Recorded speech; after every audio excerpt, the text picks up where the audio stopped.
Hey guys, welcome back to my channel. Today I'm going to be talking about the books that I would like to read in February. I have 6 books with me. January I planned on reading 5 books. I actually ended up reading 8, so sometimes they do change. I do add or subtract books depending on what's going on, you know. Last month I had more time for reading than I thought I would. This month I might not have as much time because this month is like 3 days shorter than January, so we'll see.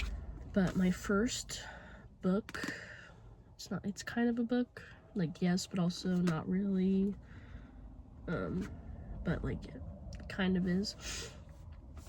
This is called Meet Cute, which is a countdown to Valentine's. There are 14 sealed stories, so like here's the first page for February 1st, and then you open it and then you have the first sealed story, and then you have so on and so forth until February 14th. There's February 7th, February 11th, and they all have the little tab on there that you can take off when it's the day to read. And there are 14 different authors. It is 346 pages, so it kind of ends up being an entire novel. It's just small short stories put into a novel, which I think is a cool concept. Super excited to keep reading that. Then I have The Summer Job by Lizzie Dent. I've had this one on my shelf for a while, and I kind of just skimmed my shelves and picked out kind of romance centered. Oh, jeez. Excuse me. I kind of picked out like romance centered books because it's February and Valentine's Day, you know. This one is Birdie has made a mistake. Everyone imagines running away from their life at some point, but Birdie has actually done it. When her best friend Heather ditches a summer gig at a hotel in the Scottish Highlands, Birdie covers for her. The only problem is she hasn't told Heather, and Heather happens to be a world-class wine expert, which Birdie decidedly is not. Can Birdie survive a summer pretending to be her best friend, and can she stop herself from falling for the first man she's ever actually liked but who thinks she's someone else? One good friend's very bad decision is at the heart of this winning love story, an unexpected tale of a woman finally finding herself in the strangest of places. That sounds interesting. Next I have Happy Place by Emily Henry. Harriet and Wynne have been the perfect couple since they met in college. They go together like salt and pepper, honey and tea, lobster and rolls, except now, for reasons they're still not discussing, they don't. They broke up 5 months ago and still haven't told their best friends, which is how they find themselves sharing a bedroom at the main cottage that has been their friend group's yearly getaway for the last decade. Their annual respite from the world, where one vibrant, blissful week they leave behind their daily lives, have copious amounts of cheese, wine, and seafood, and soak up the salty coastal air with the people who understand them the most. Only this year, Harriet and Wynne are lying through their teeth while trying not to notice how desperately they still want each other. Because the cottage is for sale, and this is the last week they'll all have together in this place, they can't stand to break their friends' hearts, and so they'll play their parts. Harriet will be the driven, surgical resident who never starts a fight, and Wynne will be the laid-back charmer who never lets the cracks show. It's a flawless plan if you look at it from a great distance and through a pair of sunscreen-smeared sunglasses. After years of being in love, how hard can it be to fake it for 1 week in front of those who know you best? I've heard a lot of good things about that one, so I'm excited to read that. Next I have The Art of Racing in the Rain, and this is a reread for me. I've read it before.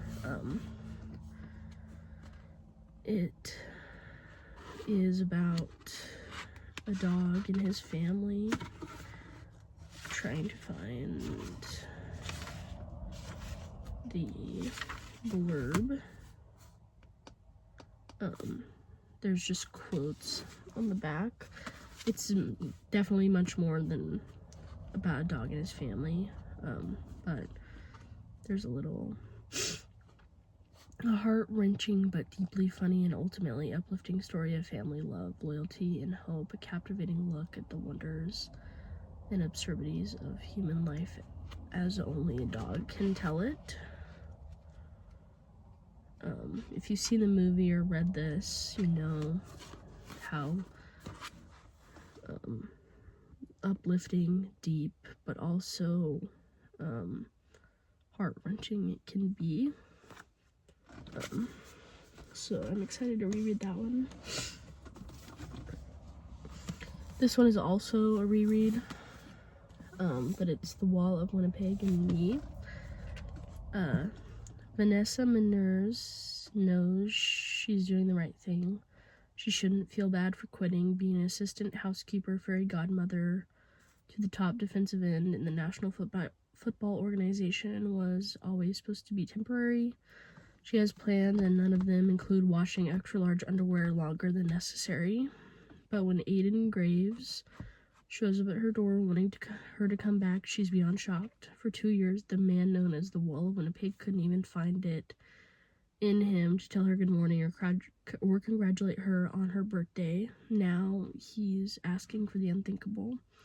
What do you say to the man who is used to getting everything he wants? I've read this one before and I really enjoyed it when I did, so looking forward to rereading it.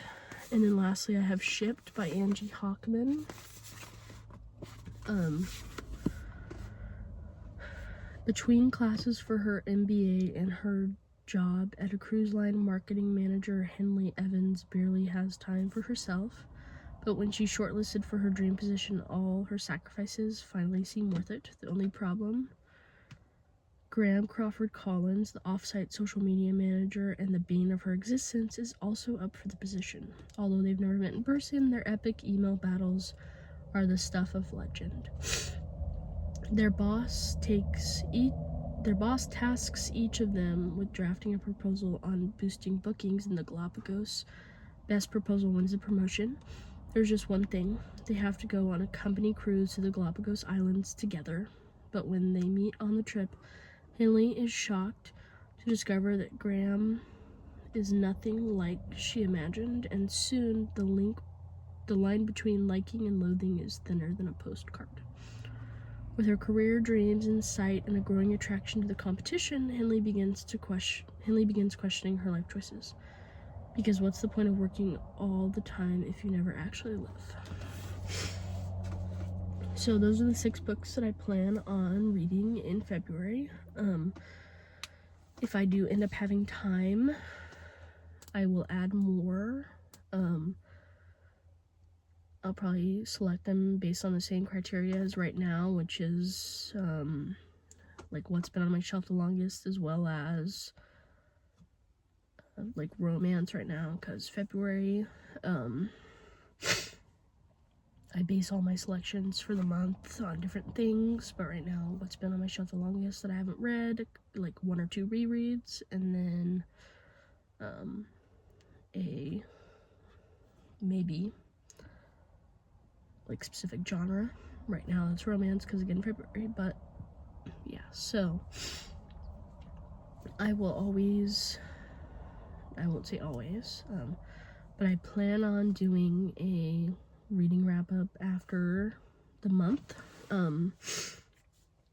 So if that's an interest to you, stay tuned.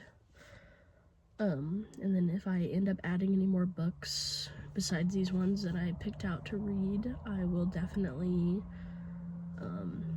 talk about them in the reading wrap up. So if reading or book style videos interest you, thanks for watching, because there will be more, and I'll see you guys later.